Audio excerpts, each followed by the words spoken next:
Como cada sábado, le damos la bienvenida al doctor Gerbe Cuba García, médico especialista en política de salud pública, comentarista del portal de opinión El Montonero. Qué gusto de saludarlo, mi estimado doctor Gerbe Cuba. Buen día. Muy buenos días y un saludo a través suyo para todos los peruanos. A ver, coméntenos acerca de su reciente artículo, La pandemia y los reclamos de los gobiernos regionales, y a propósito de este pronunciamiento de la Asamblea Nacional de Gobiernos Regionales, pero mirándolo de una manera asociativa al tema de la salud, ¿no? Porque están ellos reclamando que el gobierno les está recortando ingresos, ¿no? Así es. Mire, lo que sucede es que la Asamblea Nacional de Gobiernos Regionales ha emitido un pronunciamiento contra un decreto supremo que ha sacado el Ministerio de Economía y Finanzas, que hace una distribución totalmente inequitativa, que le da el 70% de 1.180 millones que transfiere el Ministerio de Economía y Finanzas a los, al gobierno nacional y solamente el 18% para los 25 gobiernos regionales. Y luego señala que el proceso de centralización está paralizado, pero además que sería necesario participar en modo equitativo y articulado para la reactivación nacional. El problema aquí está que este dinero, esta cantidad de dinero de 1.180 millones de soles, está para la reactivación, sobre todo de la pequeña empresa y la MIPE y la microempresa.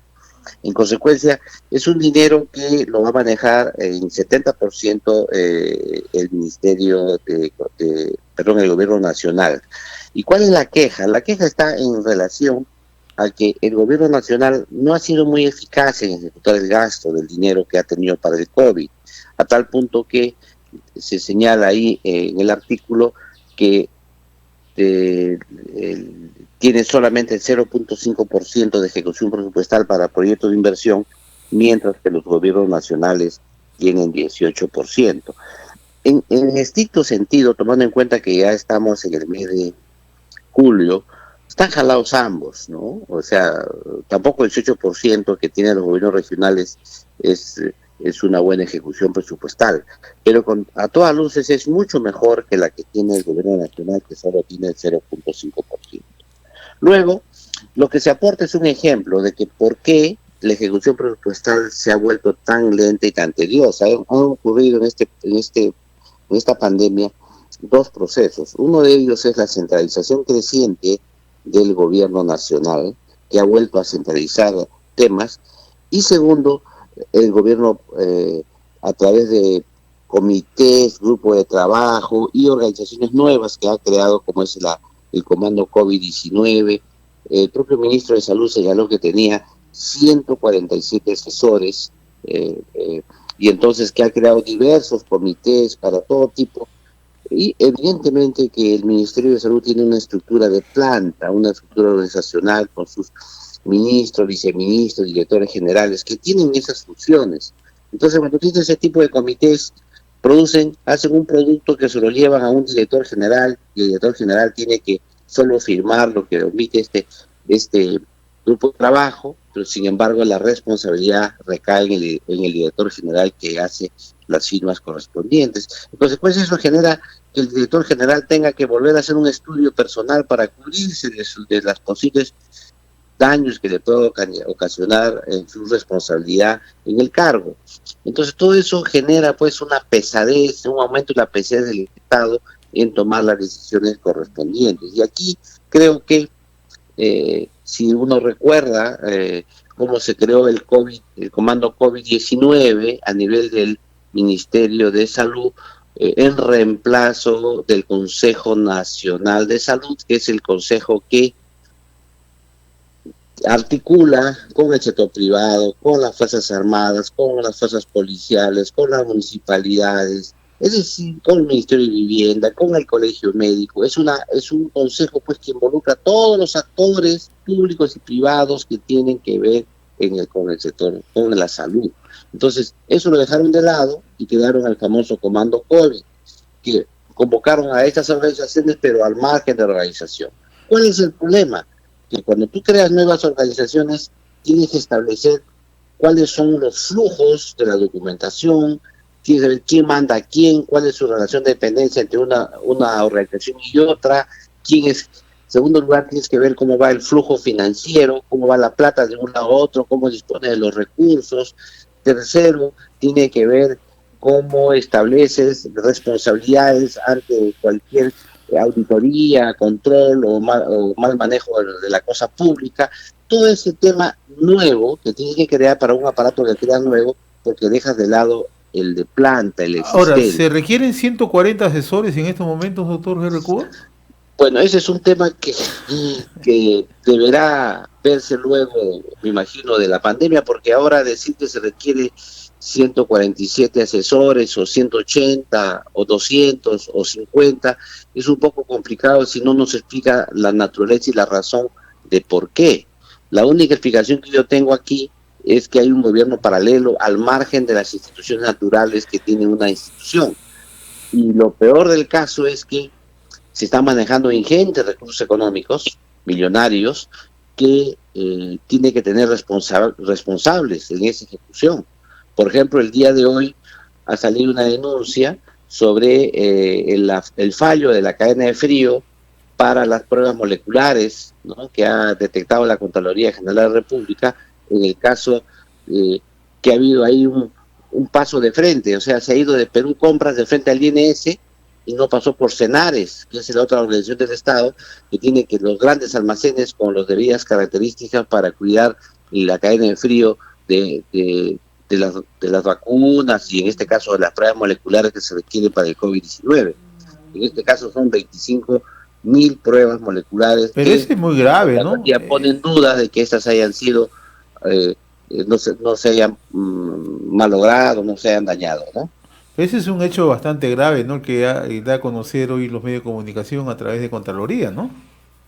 Es grave el tema y precisamente demuestra lo que estamos conversando, ¿no? Cuando uno se salta la garrocha, la organización natural, las instituciones que tiene el Estado o el gobierno, es natural que puedan ocurrir este tipo de impases o este tipo de faltas o de fallas, porque la estructura del gobierno y del Estado está hecha, sobre todo en el Ministerio de Salud, para tiempos normales y para tiempos de pandemia, porque el Ministerio de Salud, como lo he reiterado muchas veces, está preparada para luchar contra las pandemias y epidemias, porque el Perú de por sí vive permanentemente en epidemias. Tenemos epidemias en la selva, en la sierra, incluso en Lima mismo, así que esa estructura está hecha para eso.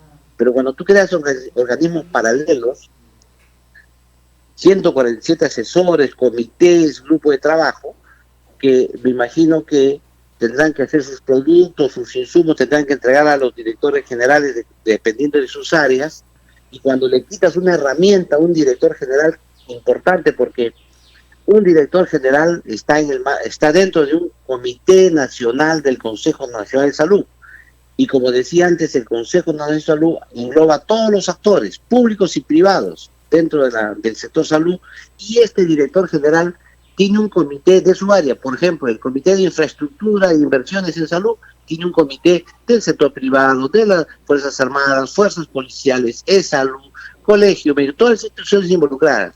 Cada director general tiene sus comités, por decirlo, multisectoriales y intersectoriales. Entonces, le quitas todo eso porque el comité al Consejo Nacional lo quitas de plano y creas una organización paralela con una cantidad enorme de asesores, la gestión. Esto, como es natural, ha hecho mucho más pesado al aparato del Estado, y lo más grave, y aquí viene la queja de los gobernadores regionales, es que ha centralizado el poder, porque no nos olvidemos que los comandos COVID regionales han sido puestos por el COVID nacional, en algunos casos inclusive con protestas escritas de los gobernadores regionales que desconocen esas designaciones, que dicen por qué van a designarle un comando COVID, ¿no?, si es que ellos no están de acuerdo. Inclusive al comienzo salió el conflicto en que quién debería firmar la resolución del comando COVID. Si lo firmaba el comando COVID, ¿bajo qué base legal? Si lo firmaba el ministro, estaba avasallando un gobierno regional. Si era un un, era un militar, debería firmarlo pues el comando COVID, el Ministerio de Defensa. Y al final el gobernador regional decía, pero momentito, pero este comando COVID es en mi región. Yo debo firmar porque yo soy el gobernador regional. Entonces, mire usted todo lo que hubo, todo lo que está pasando en el país, lo que pasa es que no se ve todavía en su magnitud, hasta que salten los problemas, como ha ocurrido ahora con este tema de las pruebas moleculares, ¿no? Ahora, obviamente que esa es una alerta tremenda, porque si ya estamos haciendo las gestiones para comprar vacuna y la cadena de frío ha fallado para unas pruebas, ya nos imaginamos entonces qué podría ocurrir, ¿no?, si no garantizamos este mecanismo que es tan importante, ¿no?, para poder preservar las vacunas y para poder dar, obviamente, todo el proceso de preventivo contra el COVID, ¿no? Claro, en realidad la cadena de frío existe. Para las vacunas, bueno, está preestablecido cómo se van a las cadenas de frío, porque hay un sistema de vacunas. Lo que sucede es que lo que ha ocurrido aquí con las pruebas moleculares es que no han seguido el conducto normal. Deberían ir primero al CENARES, donde están los grandes depósitos adecuados para este tipo de medicamentos, de insumos y medicamentos, y luego de ahí, en función de las necesidades, y el Instituto Nacional de Salud debería recibirlos. Sin embargo, se han ido de frente de Perú Compras al Instituto Nacional de Salud sin pasar por CENARES. Este salto que han hecho entre instituciones ha hecho que el Instituto Nacional de Salud no esté en condiciones de ofrecer la cadena de frío que se necesitan para estas pruebas moleculares, y es la queja o la denuncia que ha hecho la Contraloría General de la República, y ahora esperaremos pues qué responden los funcionarios, pero en realidad ya estamos frente, como vemos, a un incumplimiento de las funciones de las instituciones, porque finalmente están para eso. Y ahora, y usted dice bien, ¿no? Es necesario que de una vez se retome la función de planta de las instituciones, evidentemente con las modificaciones que se tengan que hacer para la pandemia, pero esta nueva normalidad debería significar pues que la estructura natural del Ministerio de Salud y de las demás instituciones retomen su rol que les compete según la estructura orgánica del Ministerio de Salud y según las normas que lo regulan, ¿no? Muy bien, mi estimado doctor Gerber Cuba, como siempre, muy agradecido por permitirnos esta comunicación cada semana, cada sábado. Yo le agradezco, como siempre, la amabilidad. Que tenga buen día. Muy buenos días y un abrazo. Un abrazo.